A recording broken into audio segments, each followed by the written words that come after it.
Welcome to today's tutorial. I am Tara Reed, a fabric designer with Riley Blake Designs. And today we are going to work through a block that is part of my Life is the Flower quilt. You can get the free pattern at rileyblake.com, or it also comes as a kit. But before we get into the tutorial, I just want to show you a little bit of my behind the scenes design process. I'm often asked, how exactly do you design fabric? How does the art get from your head to the fabric? I'm curious, is what people say. So I am a watercolorist and I paint in watercolors, and people find this part really weird. I paint a bunch of different icons on paper, so rarely anything that you can actually frame, but there is a method behind my madness. And that is that my art needs to be really, really flexible so that I can make beautiful fabric for you and for Riley Blake. So here's an example of one of the designs from my Honeybees and Flowers Please collection. So you'll see like the sunflowers, the bees, the leaves, everything was painted separately, and then I put it into the computer, put it together, and we can make magic together. So I just wanted to share that with you since it is something that I am often asked. Put that to the side. Now this is the block that we're going to make today. It's called an Ohio Star quilt block. And if you have never quilted before, I think this is a fun one to just kind of get your feet wet and decide if you like quilting. And if it looks complicated, don't worry, I'm going to walk you through it. And if I can do it, you can do it.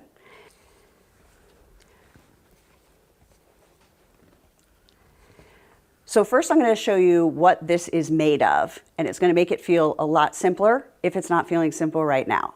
So we are going to take two pieces of two different fabrics. These four pieces will become these 4 hourglass blocks, and then it just has 4 squares in the corner and a square in the center. Now I want to talk a little bit about that square in the center because we have a few options for how to get that done. So you'll have your fabric, which has the little bee skeps all over it, and you can cut the block just wherever it lands. And by that I mean, if you take your ruler, and this one happens to be the perfect size, I love when that happens. If I were to just take the ruler and put it right in the corner, it's going to just get what it gets, right? So I call that a random cut. And that is what I did in this quilt block. So we have 3 different beehives, but this one's kind of cut off a little bit. It's cute, but it's not my favorite way of doing it. I prefer what is called fussy cutting. And that doesn't mean I'm being fussy. It means I'm being very deliberate about what part of the fabric I have in that square in the center. So let me show you how to get that done.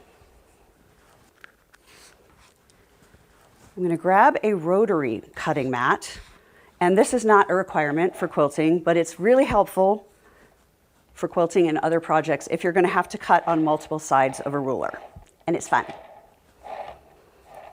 So I'm going to put my fabric on here. I'm going to take my ruler, and you'll notice it has flowers that help you know where the 1-inch marks are. It has these diagonal lines that help you for layout as well. And then the blue lines all the way around the edge, that is your 1/4 inch seam allowance. So as you're putting this down, anything that is under blue won't show once you sew your block together. And so you can just move it around and decide, like, okay, do I want this one in the center? No, because I don't like how this one will show, like I don't like how that gets cut off. For this fabric, this is the one I always like in the center. So I'm going to put him here. I'm going to move it a teeny bit, always watching my edges and what's going to be there.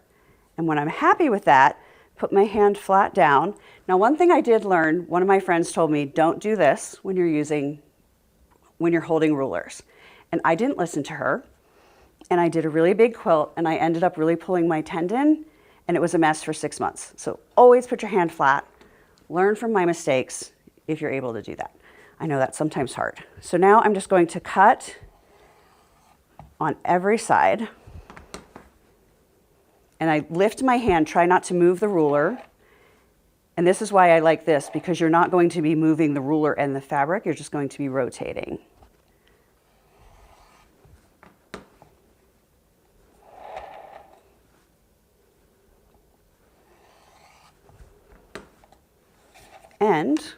voila, we have a great square that is fussy cut with exactly what I want to have in the center of my star. I'm going to put this back out here in case you want to see that for reference. The next thing we're going to do is we're going to take 2 of these 4 bigger blocks that are going to make up our hourglass squares. I'm going to turn the lighter one over, and I'm going to grab a ruler that is long enough. I'm going to draw a pencil line corner to corner on the back side of this fabric. It doesn't have to be really dark, but we're going to be using it as a guideline for sewing, so make sure you can see it. Then I'm going to put these 2 right sides together. And then I'm just going to pin them together. And because we're going to sew on either side of that pencil line, I'm just going to move the pins out a bit so that I can leave them on as I sew. Now this machine has a patchwork foot, so that if I line the pencil line right up along that edge of the foot, I'm going to have my stitch line 1/4 inch to each side.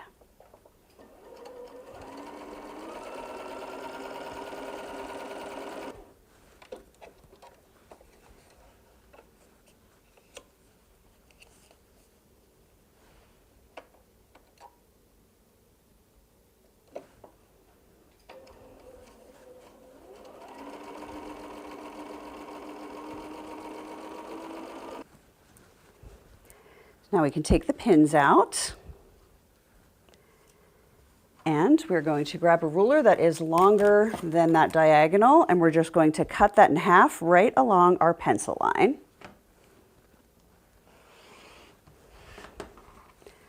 We have 2 halves. Move this out of our way.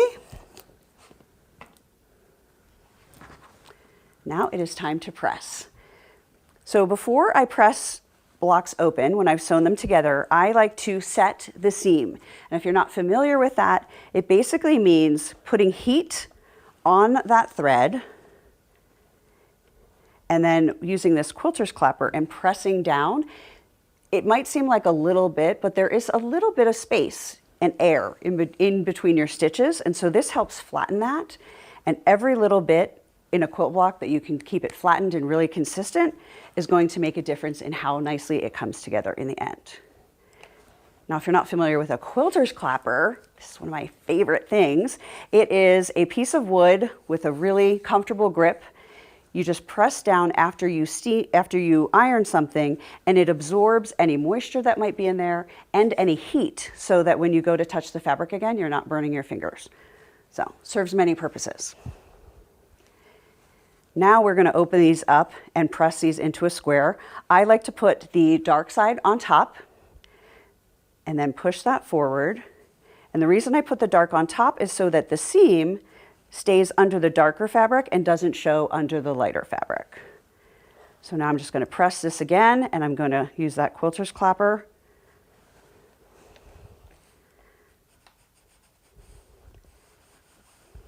And we have one of our beautiful squares.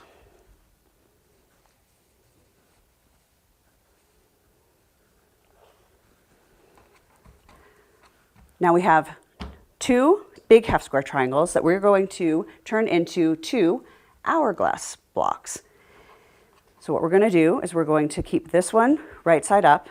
We're going to do this one upside down, and you're going to make sure you have the fabric opposite, okay? And we're going to line up the seam. So on this one, the dark fabric is down.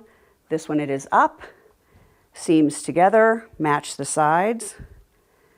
I do it visually first, but before I put any pins in, I fold down this corner, and I make sure that I have done it correctly to avoid seam rippers later. Okay, dark side, that's good, white, white. And I make sure this line, the seam line, is going in a straight line. So it's not like slightly crooked. We have to have everything well lined up for the step.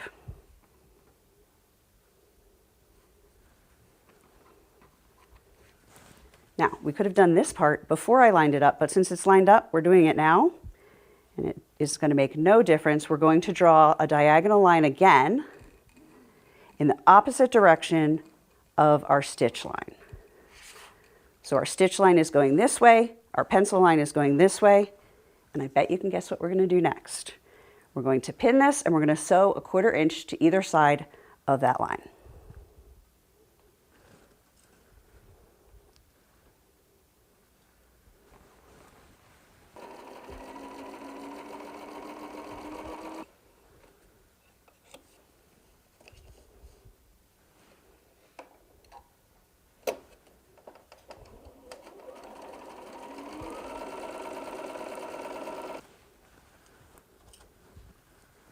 All right, we're going to take the pins out and now we are going to cut on that line.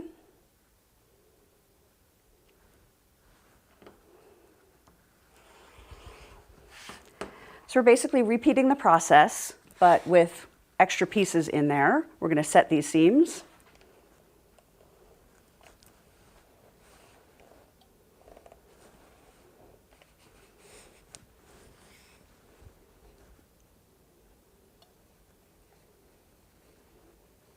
We're going to open this up.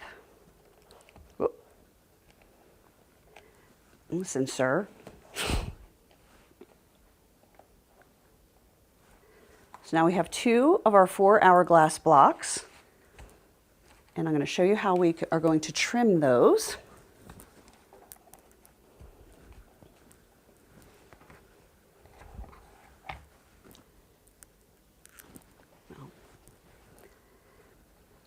So if we look back at our big block, it's made up of the 4 corner squares, the center square, and then we need these hourglass blocks that we made to be the same size. But if we come back here and we put one of these squares on top, you'll notice it's slightly larger, which is a good thing. We need to trim it, but it means if you weren't 100% precise, we're going to fix that now.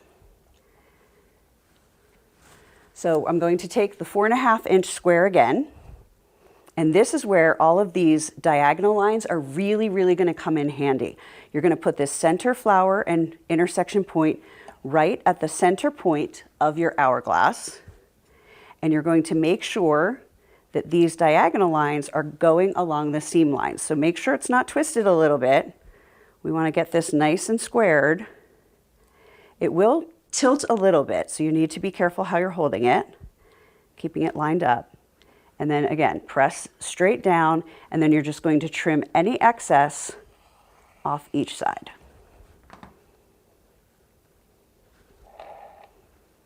And try not to move it, but I usually double check these lines every time I move it and work on the other side.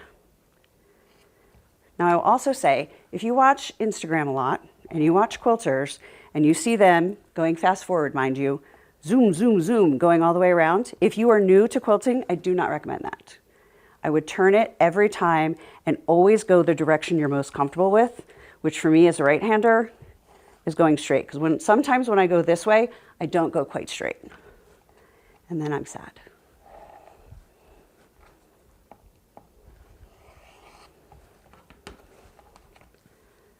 So now we have a perfect 4.5 inch square hourglass block. And now we need to make 4.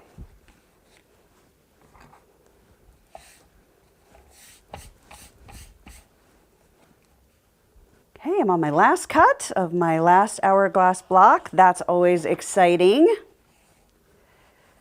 Get some of this out of the way.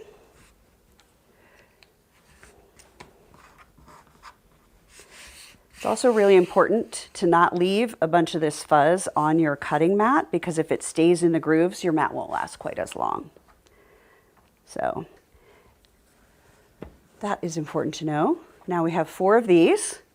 Now it is time to lay out our block.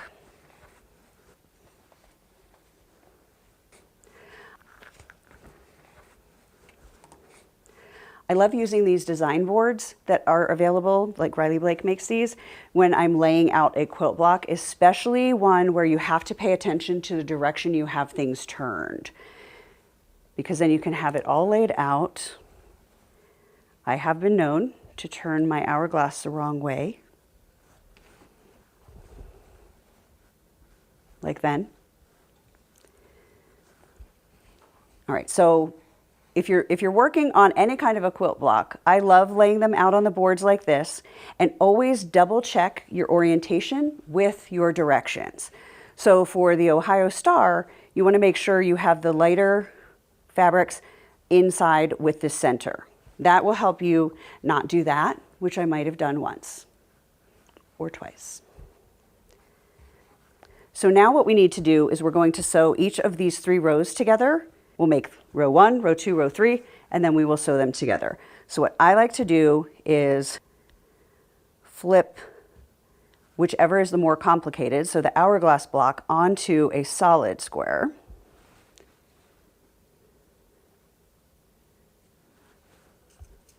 And then I'll just put 1 pin in there. You do want to be very precise. Make sure you have everything lined up well, because if you have it slightly tilted, your entire block will end up slightly tilted later. So there are projects where you can be a little more lackadaisical. Quilt blocks are not one of them. So now I'm going to sew here, here, and here.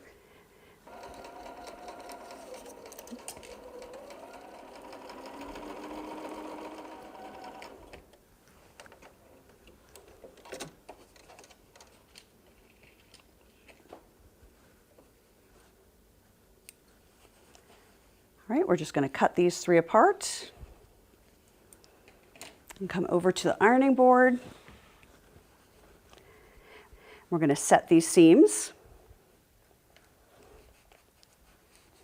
Now for this block, I like to have the solid square on top when I fold it forward, just because when we're sewing these rows together, we don't want it to get too thick with with too many seams folding over and pressing into each other.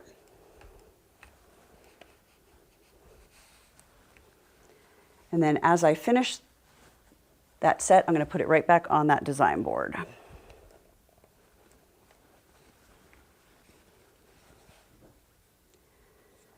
All right, so we have these 3 sewn together. Now we just need to put these sides on here. And just like the last time, I'm going to put the solid one on top.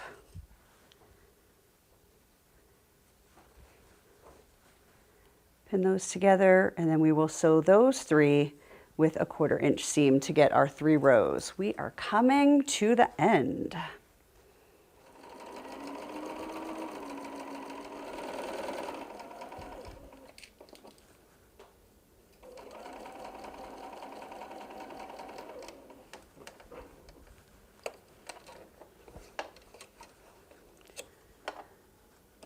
Okay, we're going to cut these 3 apart, set the seams, press them open, and then we are going to put the 3 rows together to finish this block.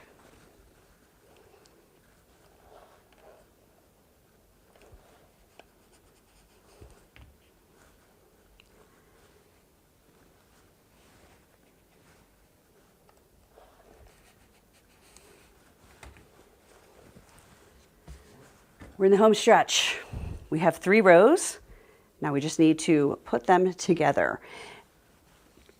I'm going to move this so I can get pins better. So we're just going to put these right sides together, and we're going to line up our seams. And another benefit to always having the solid square pressed forward, like when we're pressing it, is that it is going to automatically nest our seams. And what that means is the seams are going to go in the opposite direction when we're putting these full rows together. If we had done it the other way, we would have like 8 layers of fabric right here, which would have made it really, really bulky and hard to get a nice corner. So having those seams going in the opposite direction is going to give us a great outcome. I always put these to, oh boy. And Houston, we did not do a good job. Okay, so I always do these seams first, and then match the outsides and make sure everything is getting lined up here and here.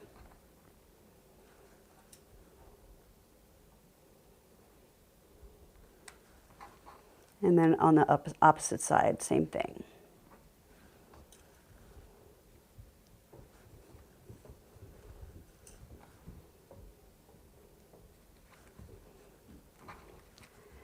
Then I always like to fold this back and do a visual check that these seams are lining up all across the block.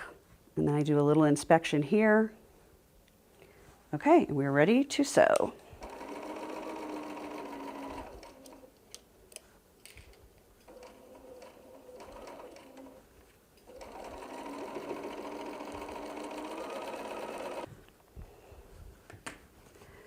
Okay, now we're going to set that seam and press that open, and then we will add the third row.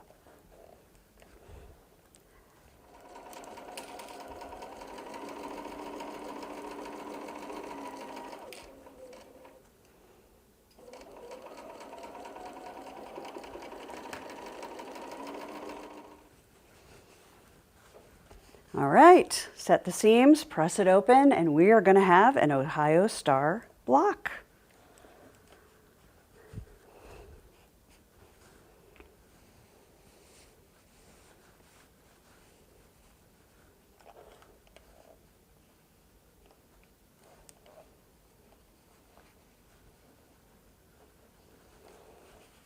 So, our Ohio Star is done. Now, before we totally finish, I want to show you a couple variations. So, this block that we just made is the way I designed the quilt pattern, but as you know, if you sew and quilt, you don't always have to follow the directions. So I want to show you a couple different ways you can make this quilt pattern look different. So we looked at this one, I just want to show you again. This is where we didn't fussy cut the center, we just let it roll wherever it was. That gives a little bit of a different look. But let's say you prefer navy blue to the gold. This is the same, basically the same. I used the tonal honeybee instead of the tonal flowers, so it's a little bit more white looking, but I used the blue honeycomb and the blue center, and look at what a difference that makes. So just a simple color change can make all the difference and make it uniquely yours. And then this one, I just decided to go wild and make it a bit busier to show you what that would look like. So I used this really tight sunflower print in the center. I used the honeycomb, which is white but has a lot of color, so it looks a lot busier than these other options. And then I used the gold version of the flowers. So all three of these are going to give a very, very different look to the same quilt pattern. And that is what I love about sewing, quilting, and fabric design. You can take ideas that one person has and then truly make them your own by your fabric choices and how you put them together. So I hope you enjoyed this tutorial. You can learn more about me at my website, tarareed.com, and you can find the free pattern at RileyBlakeDesigns.com or the kit in a shop where you love to buy Riley Blake fabric.